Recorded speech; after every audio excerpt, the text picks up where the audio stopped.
My neighbor is one of those annoying wannabe YouTube personalities. Over the years, I've seen him cough out cinnamon, lay flat on the hood of his car as it slowly creeps down the driveway, and douse himself in lukewarm water, all the while screaming, "Epic win, epic fail," or fuck, epic maintenance of the status quo, for all I know. It can get tiring to watch him go about his shenanigans in the pursuit of viral fame. So, when he knocked on my door the other day, told me he was going away for a few weeks, and asked that I get his mail, honestly, it was a relief. I can't explain the peace of mind I had knowing I didn't have to brace myself for any of his stupidity for a while. I was always afraid his stunts would wind up bleeding over into my life. Things were pretty normal for the first couple of days. He received a few bills, a bit of spam, and what I could only assume was a birthday card. Then, one evening, I got home to find a cardboard box waiting on his front porch. In big red letters was written, "Return to sender." I'm no small fry, but I admit I had trouble lifting the box on my own. It was really freaking heavy. Lugging it across the road to my house was even harder, and I quickly realized there was no way I was going to drag it up the stairs and through my front door. I decided I'd leave his package in my garage. It wasn't like I kept my car in there. The garage door was a piece of shit that refused to open without a good tug and a whack. It was less trouble just leaving the car in the driveway than it was to fight with the garage door every morning and night. In hindsight, I should have set the package down while I struggled to open the tricky door, but you know how it is when you've got a good grip on something. No point in setting it down if you don't have to. It was as I kicked the door for a third time that I lost my grip on the package, and it fell to the ground. I heard a light crack inside. Shit, I cursed. I hoped I hadn't broken anything important, but figured I just wouldn't tell my neighbor about it and let him assume the break happened en route. Hands-free, I finally managed to get the garage door unstuck, and boy did it screech in protest as it rolled up and over me. I dragged the box the rest of the way, setting it in the corner for whenever my neighbor would come back to claim it. And then, I forgot all about it. Until a few days passed, that is. I'm not sure exactly how long it took for the smell to waft in from the crack under the garage to house door, but it came in slow progression. It was a sickly, sweet odor, similar to a skunk, and for the first few days after I smelled it, I genuinely assumed that's exactly what it was. Roadkill that had left its mark on my house. It was only when I realized the scent was growing more intense instead of fading that I went looking for a source. That's when I opened the garage door, and that's when the odor knocked me back, holding my nose. The culprit wasn't hard to identify. The only change in my garage was the box in the corner. I remember thinking it must have been one of those meat of the month subscription boxes. The meat must have gone rancid from being left out of the fridge for so long. How much meat could have been in there for the box to have been so large and heavy? An entire freaking cow? I covered my nose as I approached the box, a pair of scissors in my hands.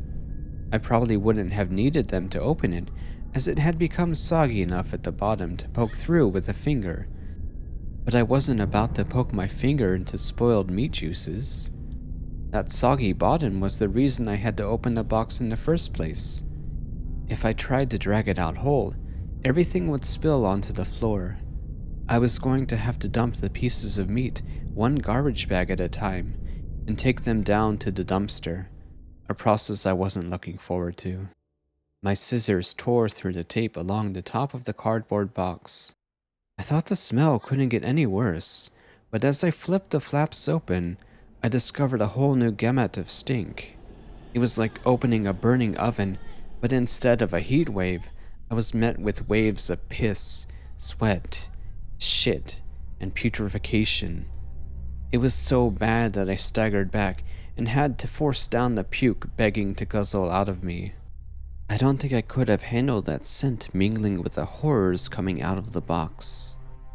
I'm not afraid to admit I ran out the door for a breath of fresh air, but in the short time it had spent in the garage, the smell had become so ingrained in the fabric of my clothes that it clung to me like a shadow. Nothing I tried could keep the smell out of my nostrils.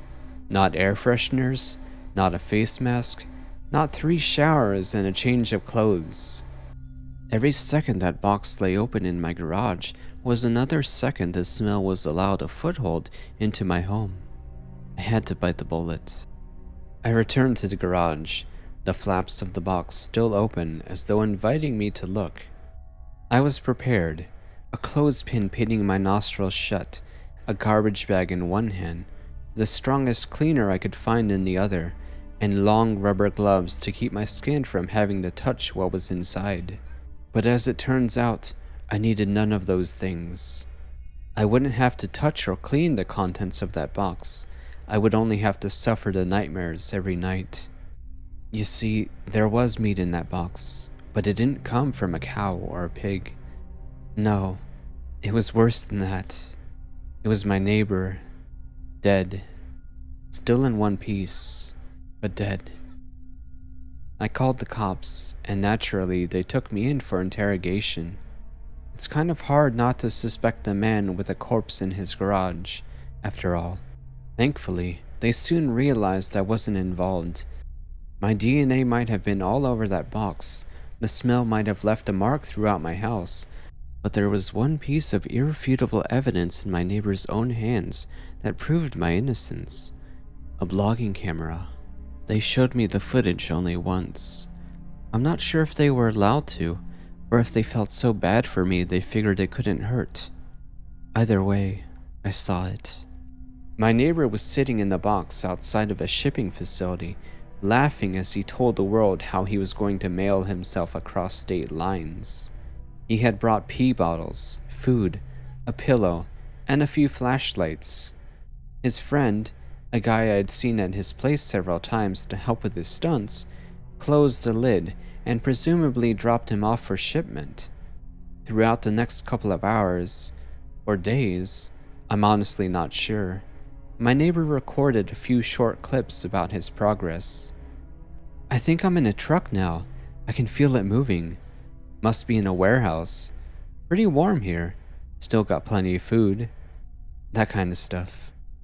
And then, on the last entry, the box toppled over. He broke his neck. And that was it.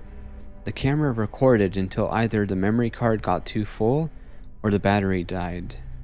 There's one thing I didn't tell the police after they showed me the video. One thing I heard in the footage that will haunt me to the day I die. Just after the tumble that broke his neck, I heard the familiar screeching sound of my garage door.